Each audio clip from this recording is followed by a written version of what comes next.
Start. हम लोग blood के टॉपिक को कंटिन्यू कर रहे हैं। आज हमारा लेक्चर 2 है और इसमें कल हमने प्लाज्मा के बारे में कंप्लीट डिस्कशन देखी है कि प्लाज्मा एक्चुअली होता क्या है और इसमें इसका क्या इंपॉर्टेंट है। अब यहाँ पे कुछ फॉर्म्ड एलिमेंट आएंगे, उस फॉर्म्ड एलिमेंट को हम लोग बोलेंगे सेल्स। इनका परसेंटेज होगा 45%। 55% हमारे पास प्लाज्मा है एंड 45% के सेल्स है। तो इसमें से जो आज पहला सेल्स है जो जिसके बारे में डिस्कस करेंगे जो है आरबीसी, इसको हम लोग बोलेंगे इरेथ्रोसाइट। आरबीसी को हम लोग क्या बोलेंगे? इरेथ्रोसाइट। तो सबसे पहले ये एक मोस्ट कॉमन सेल है। मोस्ट कॉमन सेल, ये बहुत इंपॉर्टेंट है। Most common cell, which is a most common cell, ये है। एपिथेलियम की भी बात नहीं कर रहा हूँ मैं, ये सबसे इंपॉर्टेंट है RBC. RBC most common cell है। अब इसका जो आपको ये पता होना चाहिए कि हमारे ब्लड में कितना होता है आरबीसी, रेड ब्लड कॉर्पस्कल्स, जिसको लाल रक्त कण भी बोलते हैं हिंदी में, सुना होगा आपने। तो 1 ml की जो ब्लड है, अगर मैं ह्यूमंस की बात करूं, अगर 1 ml की जो ब्लड में है उसमें 5.0 मतलब 5 मिलियन आरबीसी होते हैं। कितने? 5 मिलियन आरबीसी होते हैं। यानी 1 ml, ईच 1 ml में हमारे पास कितने मिलेंगे? 5 मिलियन आरबीसी मिलेंगे। ठीक है, इसको क्यूबिक एमएम में भी हम लोग काउंट करते हैं। ठीक है, आरबीसी पर क्यूबिक एमएम। तो उसका मतलब अभी हम लोग 1 ml में कितने? 50 लाख आरबीसी हो गए। कितने? 50 लाख आरबीसी। अब यहाँ थोड़ा सा एक अच्छा सा थोड़ा सा फोकस करो कि एक हम लोग बात करेंगे मेल और फीमेल में। ठीक है, मेल में जो इसका जो रेशियो है, मेल में जो इसका रेशियो है, अगर आप देखोगे एडल्ट मेल में ये हमको मिलेंगे 5.2 मिलियन पर ml। ठीक है, पर क्यूबिक ml कितने? 5.2। और इवेंचुअली अगर फीमेल की बात करें तो वो थोड़े से आरबीसी हमको कम मिलेंगे। वो कितने मिलेंगे? 4.8 मिलियन पर ml, पर क्यूबिक ml में हम लोग काउंट करते हैं। तो इवेंचुअली यहाँ देखो कि एडल्ट मेल में 5.2 मिलियन पर ml मिला, लेकिन एडल्ट फीमेल में हमको कितना मिला? 4.8। ये बात हमको फोकस करने की बहुत जरूरी है। ठीक है, तो मेल में ये स्लाइटली थोड़े से ज्यादा है, आरबीसी मेल में स्लाइटली थोड़े से ज्यादा है, फीमेल में थोड़े से कम है। ठीक है, अब यहाँ पे मतलब कैसा है कि अगर यहाँ पे कोई क्वेश्चन आता है, बहुत इंपॉर्टेंट क्वेश्चन, कि भाई ये ऐसा क्यों, कि डिफरेंस क्यों है ऐसा, यानी ये बहुत बड़ा डिफरेंस, यानी एक स्लाइड का डिफरेंस आपको दिखाई दे रहा है 5.2 मिलियन पर ml और 4.8 मिलियन पर ml। मतलब यहाँ पर अभी हमने बोला कि ऑन एन एवरेज अगर दोनों का एवरेज निकाले तो मैंने क्या बोला है कि ह्यूमंस में 1 ml ऑफ द ब्लड में कितने मिलेंगे? 5 मिलियन, मतलब 50 लाख। ठीक है, क्या मिलेंगे? आरबीसी। तो सिंपल सी बात है, मैंने आपको ये बोला है कि मोस्ट कॉमन सेल, ये बहुत कॉमन सेल है RBC, that is red blood corpuscles, जिसको हम लोग क्या बोलेंगे? इरेथ्रोसाइट कहेंगे। ठीक है, अब यहाँ पर मेल में एक बात हम लोग कोशिश करेंगे सुनने की कि एक्चुअली ये इतने ज्यादा यहाँ पर मिले क्यों हैं। तो इसका मतलब कैसा है कि higher RBC in males, higher RBC in males. ठीक है, एक बहुत इंपॉर्टेंट बात है, दैट इज सेकेंडरी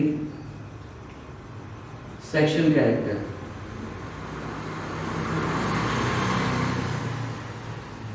के लिए जो रिस्पॉन्सिबल मेल एंड्रोजन है,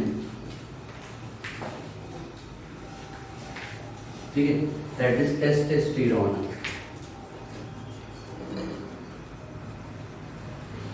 ये उसकी बड़ी वजह है कि इसकी प्रेजेंस में एडल्ट मेल में ये 5.2 मिलियन आरबीसी पर क्यूबिक एमएल में मिलेगी। ठीक है, और फीमेल में वो कितने मिलेंगे? 4.8। देखो यहाँ पर एक और जो है जो थॉट सोचने में हमको मजबूर होता है कि वो थॉट गलत है कि यहाँ पे फीमेल में मेंसेस के कारण जो ब्लड लॉस होती है उसकी वजह से वो कम हो जाते हैं, वो ऐसा बिल्कुल नहीं है। ठीक है, मेल में वो जो उसका रेशियो जो है वो 5.2 मिलियन, ठीक है, आरबीसी पर क्यूबिक एमएम में जब हम लोग देखेंगे due to male androgen secondary sexual character की वजह से होते हैं, दैट इज टेस्टोस्टेरोन की वजह। ठीक है, और मेंस्ट्रुअल फ्लो इसकी कोई वजह नहीं है। क्लियर? अब ये पहला पॉइंट हमने यहाँ पर देख लिया। अब यहाँ पर दूसरा अभी हम लोग देखेंगे कि रेशियो देख लिया। अब हम लोग देखेंगे कि इसका शेप क्या होता है एडल्ट आरबीसी का। एडल्ट आरबीसी की हम लोग सबसे पहले शेप देखेंगे, ठीक है। अब ये शेप बड़ी इंपॉर्टेंट है, अभी आपको ध्यान में रखना पड़ेगा कि यहाँ पर जो शेप है बायकॉन्केव है। शेप कौन सी है आरबीसी की? बायकॉन्केव। क्लियर है? अब यहाँ पे बायकॉन्केव सरफेस की वजह से हमारे लिए क्या मदद मिलेगी अभी हम लोग देखेंगे। तो इस तरीके की शेप है आरबीसी की, दिस इज बायकॉन्केव, ठीक है। अब इसका सबसे पहले कैसा है कि एडवांटेज भी देखते हैं, क्या एडवांटेज होगा, ठीक है। एडवांटेज है मैक्सिमम सरफेस एरिया मिलेगा। क्या एडवांटेज है?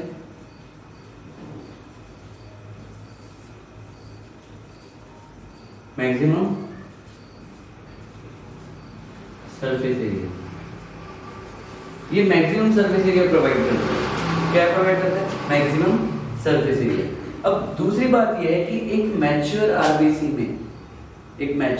में न्यूक्लियस नहीं होती, मतलब नॉन न्यूक्लिएटेड। तो सबसे पहले फिर और एक हमारे पास एक पॉइंट दिमाग में आया कि जो मैच्योर आरबीसी है यहाँ पर क्या नहीं होगी? न्यूक्लियस नहीं होगी, दैट इज नॉन न्यूक्लिएटेड। तो इसमें न्यूक्लियस नहीं है, नॉन न्यूक्लिएटेड। और न्यूक्लियस के अलावा इसके बाहर इस सेल को जब आप देखते हो तो इसमें न्यूक्लियस नहीं है, माइटोकॉन्ड्रिया नहीं है, एंडोप्लाज्मिक रेटिकुलर नहीं है और गोल्गी एपरेटस नहीं है। तो मैक्सिमम चीजें हमने क्या कर दी, इसमें से निकाल दी। तो उसका मतलब यहाँ पर ये इसका जो शेप बना वो क्या बायकॉन्केव मिला। तो इसको सबसे इंपॉर्टेंट बात ये है कि इसमें रेस्पिरेटरी पिगमेंट्स होगा। क्या होगा? Respiratory pigment.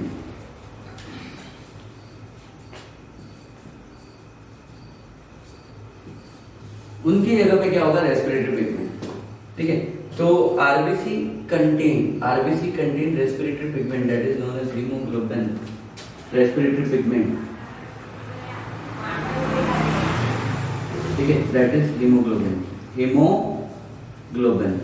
अब ये बहुत इंपॉर्टेंट है, ये एक ट्रांसपोर्ट कैरियर है। हीमोग्लोबिन एक ट्रांसपोर्ट कैरियर है। तो जो कैरी करता है किसको? ऑक्सीजन को और कार्बन डाइऑक्साइड को, ठीक है। तो ऑक्सीजन और कार्बन डाइऑक्साइड को कैरी करने के लिए हमारे पास एक पिगमेंट है, वो है हीमोग्लोबिन। और ये कहां पर होगा? आरबीसी में। आरबीसी का शेप क्या है? सबसे पहले बायकॉन्केव। और इसका मतलब यहाँ पे मैक्सिमम सरफेस एरिया है। ये टिश्यू के पास पहुंचेगा। तो टिश्यू के पास पहुंचने के कारण ये सरफेस इस तरीके से होने के कारण बड़ी आसानी से क्या करेगा? एक्सचेंज करेगा, ठीक है। ऑक्सीजन प्रोवाइड करेगा सेल्स को, ठीक है। और वहां से CO2 को रिसीव करेगा। कौन? आरबीसी। और उसके अंदर वो काम कौन कर रहा है? हीमोग्लोबिन। कौन? Haemoglobin, that is respiratory pigment, ठीक है। डन, फिर तो बस। अब एक और एक इंपॉर्टेंट बात हम लोग अभी फोकस कर रहे हैं कि आरबीसी यानी एरिथ्रोसाइट में न्यूक्लियस नहीं होता। यानी जब आरबीसी मैच्योरेशन हो जाता है, जब आरबीसी मैच्योर हो जाता है तो उसका न्यूक्लियस को थ्रोन आउट कर दिया जाता है, ठीक है। यानी इनिशियल स्टार्टिंग में उसमें न्यूक्लियस होता है, बाद में उसके न्यूक्लियस को फेंक दिया जाता है, ठीक है, थ्रोन आउट कर दिया जाता है। यानी इनिशियल स्टेज में तो होता है, बाद में नहीं होता। अब उसका मतलब क्या है कि मैं आपको 2-3 बार बताता हूँ कि पहले तो इसमें न्यूक्लियस नहीं होता, दूसरी बात यहाँ पे माइटोकॉन्ड्रिया भी नहीं होता, ठीक है। और एक बात, अगर हम लोग सेल ऑर्गेनेली देखें इसके अंदर, तो हर सेल के अंदर सेल ऑर्गेनेली होते हैं जिसमें न्यूक्लियस होता है, बट इसमें न्यूक्लियस नहीं होता, ठीक है। मतलब सेल डिवीजन का चांस ही नहीं, ठीक है। दूसरी बात है सेल डिवीजन न्यूक्लियस की वजह से होता है, कैरियोकाइनेसिस, ठीक है। और साइटोकाइनेसिस बाद में फर्दर साइटोकाइनेसिस होता है। दूसरा यहाँ पे एनर्जी के लिए हमारे पास क्या चीज नहीं होती है? माइटोकॉन्ड्रिया भी नहीं होती। तो तीसरी जो सबसे इंपॉर्टेंट यहाँ पे गोल्गी एपरेटस भी नहीं होती, गोल्गी बॉडीज भी नहीं होती और एंडोप्लाज्मिक रेटिकुलम भी नहीं होता, ठीक है। तो अब ये जो स्पेसेस बनी हैं, ठीक है, अब ये जो स्पेस बनी है इसके लिए, तो ये स्पेस में एक्चुअली एक रेस्पिरेटरी पिगमेंट्स होता है। आरबीसी अपने टोटल वॉल्यूम का, आरबीसी अपने टोटल वॉल्यूम का, अगर मैं एक बात करूं कि टोटल वॉल्यूम का लगभग 33.34%, ठीक है, 33.34% हीमोग्लोबिन मतलब HB हीमोग्लोबिन को स्टोर कर सकता है। तो मेन है स्टोरेज। अब यहाँ पे समझ में आ गया कि हीमोग्लोबिन की स्टोरेज हीमोग्लोबिन की स्टोरेज आरबीसी अपने टोटल वॉल्यूम का कितना कर सकता है 33.34%, ये करीब करीब ये जो है हीमोग्लोबिन को स्टोर कर सकता है किसमें, इस सेल में, इसको हीमोग्लोबिन। और हीमोग्लोबिन क्या है, एक रेस्पिरेटरी पिगमेंट है, क्या है रेस्पिरेटरी, जो कि किसको कैरी करता है, ऑक्सीजन को और कार्बन डाइऑक्साइड को, ठीक है। तो ये बस इंपॉर्टेंट बात आपको समझ में आ गई कि आरबीसी के अंदर ना तो न्यूक्लियस होता है, ठीक है, उसको थ्रोन आउट कर दिया जाता है, मतलब सेल डिवीजन नहीं करेगा। दूसरी बात अगर मैं फोकस करूँ तो इसमें माइटोकॉन्ड्रिया नहीं होगी, एंडोप्लाज्मिक रेटिकुलम नहीं होगी, गोल्गी एपरेटस नहीं होगी, तो इनके जगह जो स्पेस खाली हो गई है, सरफेस एरिया जो इंक्रीज हो गया है, उसमें क्या होगा, हीमोग्लोबिन होगा। और हीमोग्लोबिन का हमने क्या देखा है, परसेंटेज देखा है, ठीक है। चलो ठीक, देखो कैसा है आरबीसी। अब ये आरबीसी के बारे में अभी हम लोग इसका फॉर्मेशन देखते हैं, फॉर्मेशन आरबीसी की फॉर्मेशन, ठीक है। फॉर्मेशन ऑफ आरबीसी, देखो ये एक वर्ड है मेडिकल टर्म, आप देखो formation of RBC is known as erythropoiesis. Erythropoiesis मतलब फॉर्मेशन ऑफ आरबीसी, आरबीसी बनने की प्रोसेस को हम लोग क्या बोलते हैं, इरेथ्रोपोइसिस। आरबीसी बनने की प्रोसेस को क्या बोलते हैं, इरेथ्रोपोइसिस। और इसका जो लाइफ स्पैन है, जो इसकी लाइफ स्पैन है, तो वो है 120 डेज। कितनी है लाइफ स्पैन, 120 दिन तक। तो हमारी बॉडी में सबसे ज्यादा दिन तक जिंदा रहने वाला जो सेल है वो आरबीसी ही है। इसकी लाइफ कितनी है, 120 डेज। क्लियर है। पहले ना तो इसमें न्यूक्लियस है, तो सिंपल सी बात है सेल डिवीजन नहीं होगा, तो इसका मतलब ये नया वापस से इसको नए बनाने पड़ेंगे, वापस से इसको नए बनाने पड़ेंगे। मतलब इतनी देर में जब हम लोग बात करें तो अपनी बॉडी में आरबीसी बन ही रहे होंगे, काफी सारे आरबीसी तैयार हो रहे होंगे, ठीक है। तो formation of RBC are known as erythropoiesis, ये वर्ड ध्यान में रखना। अब अलग अलग स्टेजेस में अभी हम लोग बात करते हैं कि भाई फीटल लाइफ में क्या होता है, फिर उसके बाद अर्ली फीटल लाइफ के बाद जो आगे की फीटल लाइफ में क्या होता है, फिर बाद में जिम्मेदारी किसको देते हैं, इवेंचुअली है, इवेंट वाइज काम होता है। तो देखो आरबीसी फॉर्मेशन को हमने क्या बोला, आरबीसी फॉर्मेशन को हम लोग ने नोन एज इरेथ्रोपोइसिस। फिर मैंने बोला कि in foetal life early foetal life की मैं बात कर रहा हूँ, इन फीटल लाइफ जो अर्ली स्टेजेस की है, ठीक है। तो ये जो है इसका जो जिम्मेदारी है वो किसको दी जाती है, योग सैक को, ठीक है। किसको, योग सैक। तो योग सैक ये क्या होता है कि मैंने आपको जब रिप्रोडक्शन चैप्टर्स में आपको बताया था कि फीमेल का जो ओवम है उसमें थोड़े अमाउंट में योग सैक होता है, और ये वहां से इन फीटल लाइफ में इरेथ्रोपोइसिस का प्रोसेस वहां पर होता है, ठीक है। यानी अर्ली फीटल लाइफ की बात कर रहा हूं मैं, अर्ली फीटल लाइफ की बात कर रहा हूं। फिर उसके बाद जो फीटल लाइफ में ये थोड़ी सी जिम्मेदारी जो है इस फंक्शन को टेक ओवर करेगा। इस इरेथ्रोपोइसिस के फंक्शन को टेक ओवर कौन करेगा, लीवर एंड स्प्लीन। तो ये जिम्मेदारी किसको दी जाएगी, लीवर और स्प्लीन को। तो लिम्फेटिक सिस्टम का ऑर्गन है स्प्लीन, ठीक है, और लीवर जो हमारी एक्सेसरी ग्लैंड डाइजेस्टिव ग्लैंड में हमारे लिए काम आती है, लीवर और स्प्लीन। तो ये जिम्मेदारी, ठीक है, थोड़े अर्ली फीटल लाइफ में योग सैक के पास है, फिर उसके बाद किसको दी जाएगी जिम्मेदारी, लीवर एंड स्प्लीन पर। तो फीटल लाइफ में लीवर एंड स्प्लीन के पास ये जिम्मेदारी चलेगी, ठीक है। फिर ये बाद में फंक्शन टेक ओवर कर लेगा लीवर और स्प्लीन के बाद बोन मैरो। तो ये पूरी जो फंक्शन जो टेक ओवर कौन कर लेगा, बोन मैरो। तो सिंपल सी बात है। फिर ये बोन मैरो के पास जो फंक्शन आया वो कब आया, फीटल लाइफ में। फिर उसके बाद जो है बर्थ के बाद भी ये इरेथ्रोपोइसिस कहां से होगा, बोन मैरो से, और फिर टिल देन कहां तक, डेथ तक।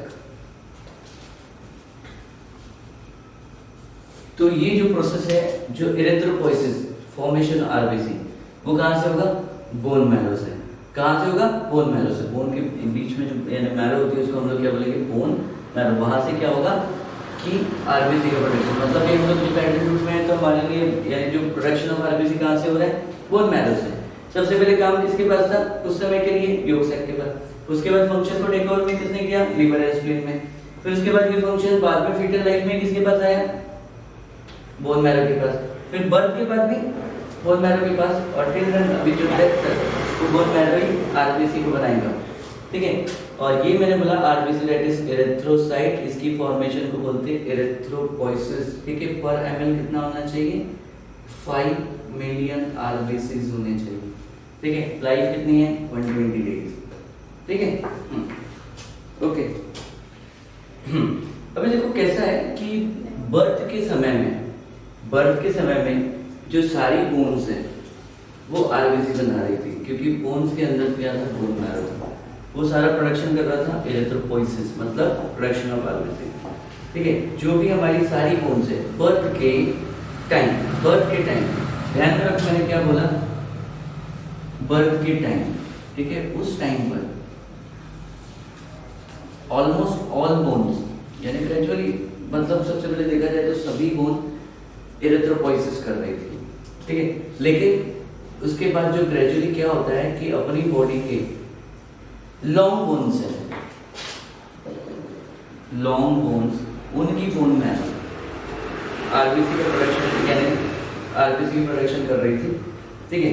लेकिन इनकी जो लॉन्ग बोन्स की कैपेबिलिटी धीरे धीरे क्या हो रहा है, खत्म हो रही है। क्या बनाने की, आरबीसी बनाने की, लॉन्ग बोन की कैपेबिलिटी धीरे धीरे खत्म हो रही है।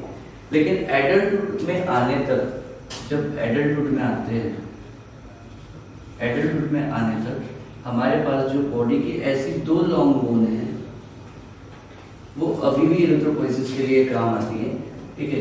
जो एक बोन होती है सबसे पहले लेग में और एक होती है आर्म में, ये 2 बोन बड़ी इंपॉर्टेंट है आरबीसी के प्रोडक्शन में, दैट इज टीबिया, जो लेग में होगी टीबिया बोन, ठीक है। और जो आर्म में जो बोन होगी उसको बोलेंगे ह्यूमरस। ये जो 2 लॉन्ग बोन है ये अभी आरबीसी का प्रोडक्शन अच्छा करती है, दैट इज एरिथ्रोपोइसिस, ठीक है। लेकिन कैसा है कि बर्थ के समय में ऑलमोस्ट ऑल जो बोन्स है वो एरिथ्रोपोइसिस कर रही है, फिर उसके बाद लॉन्ग बोन जो है वो धीरे धीरे वो उसका जो फंक्शन है एरिथ्रोपोइसिस का वो क्या हो रहा है, उसकी कैपेबिलिटी कम हो जाती है। बट लेकिन एडल्टहुड में 2 लॉन्ग बोन हमारे जो एक लेग में है और एक आर्म में है, that is tibia and humerus, ये एरिथ्रोपोइसिस मतलब प्रोडक्शन ऑफ आरबीसी कर रही है, फॉर्मेशन ऑफ आरबीसी, ठीक है। मतलब अभी हमारे पास जो मैं एक बात करूं कि एडल्टहुड में आने पर जो मेम्ब्रेनियस बोन है, एडल्टहुड में आने तक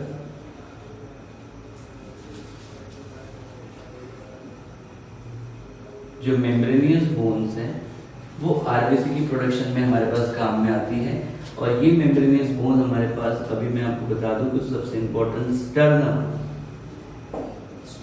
दैट इज जिसको हम लोग क्या बोलेंगे, ब्रेस्ट बोन भी बोलते हैं। स्टर्नम की पोजीशन यहाँ पर होती है, ठीक है, जिसमें क्या है, रिबकेज आके क्या हो जाते हैं, अटैच हो जाते हैं। और फिर उसके बाद किसके पास है, रिब्स के पास। और यहाँ पर एक और बोन है जो है कॉक्सल बोन, जिसको हम लोग क्या बोलेंगे, हिप बोन। तो that is formation of RBC के लिए ये मेम्ब्रेनस बोन का बहुत ज़्यादा इंपॉर्टेंट है। तो ये बात अभी आपको समझ में है कि एरिथ्रोपोइसिस का प्रोसेस कहाँ पे हो रहा है, that is formation of RBC. Birth के टाइम पर सभी बोन्स बोन मैरो से आरबीसी प्रोडक्शन के लिए कैपेबल है, लेकिन उसके बाद जो लॉन्ग बोन्स है वो धीरे धीरे क्या हो जाती है, उनकी कैपेबिलिटी कम हो जाती है। उसमें से मतलब जैसे कि 2 लॉन्ग बोन्स की कैपेबिलिटी काफ़ी अच्छी रह जाती है, दैट इज एक लेग में जिसको हम लोग बोलेंगे टिबिया, और आर्म में जो है उसको हम लोग क्या बोलेंगे, ह्यूमरस। और फिर उसके बाद हमारे पास कुछ मेम्ब्रेनियस बोन है जिसके पास बहुत अच्छा फंक्शन है, that is sternum, ribs and coxal bone, that is हिप्स। देखो अभी एक एरिथ्रोसाइट्स के ऊपर जो मैं एक छोटा सा टेस्ट बताता हूँ जो लैब में टेस्ट करते हैं, उसके बारे में बात करते हैं। देखो बॉडी का सबसे कॉमन सेल एरिथ्रोसाइट्स है, ये तो अब आपको समझ में आ गया, ठीक है। अगर आप ब्लड को किसी टेस्ट ट्यूब में रखते हो, लाइक एक टेस्ट ट्यूब है, और यहाँ पे आपने इसको क्या किया, ब्लड को रखा, तो धीरे धीरे ब्लड के जो फॉर्म्ड एलिमेंट है वो सेडिमेंट होना शुरू हो जाएंगे, मतलब सेटल डाउन होना शुरू करेंगे। तो इसमें जो सबसे डाउन की लेयर में बहुत फास्टली सेडिमेंट होगा वो होगा आरबीसी, क्योंकि ब्लड आपको पता है प्लाज्मा और किससे बना है, फॉर्म्ड एलिमेंट से। तो सबसे जो डाउन में मिलेगा उसको हम लोग क्या बोलेंगे, आरबीसी। अब फिर उसके बाद जो इसके मिडल में, जब मिडल में आने पर, ठीक है, मिडल में आने पर अभी हम लोग देखेंगे कि यहाँ पर ये एक लेयर मिलेगी। तो इसमें दो टाइप के सेल्स आ जाएंगे, दो टाइप के सेल्स आ जाएंगे। इस सेल्स में सबसे पहले जो आएगा WBC, ठीक है, और प्लेटलेट्स। तो ये जो कोड बनेगी इसको हम लोग बोलेंगे buffy code.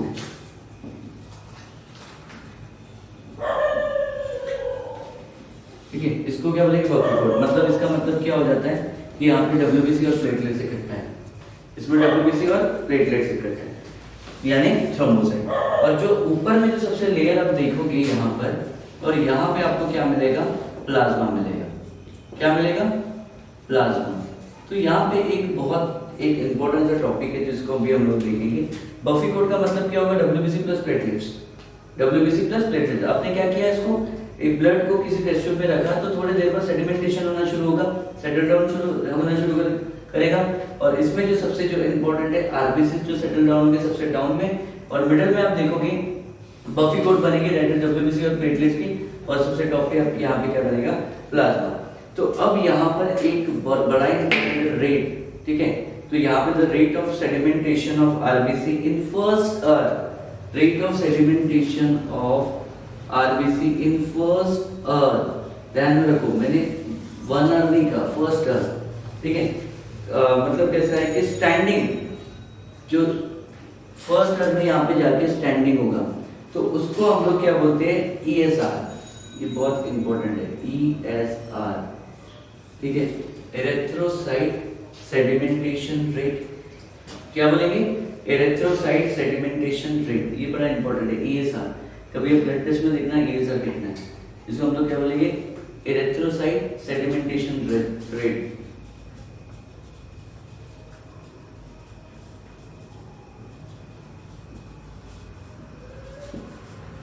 Erythrocyte sedimentation rate, ठीक है। तो जो ESR है, एरिथ्रोसाइट सेडिमेंटेशन रेट जो है वो क्या होना चाहिए, लेस देन, कितना होना चाहिए, लेस देन 15 mm पर फर्स्ट अर्थ, लेस देन होना चाहिए, ठीक है। तो इसका मतलब कैसा है कि इसका जो आपको जो ये है तब जाके नॉर्मल अपने को वैल्यूज पता चलती है। तो ये क्वेश्चंस आप देखोगे कि भाई एम्स लेवल के एग्जामिनेशन में पूछा था कि ESR का सेडिमेंटेशन रेट कितना होना चाहिए, कितना, लेस देन 50 mm पर फर्स्ट अर्थ होना चाहिए। That is a very very important point in NEET examination, ठीक है।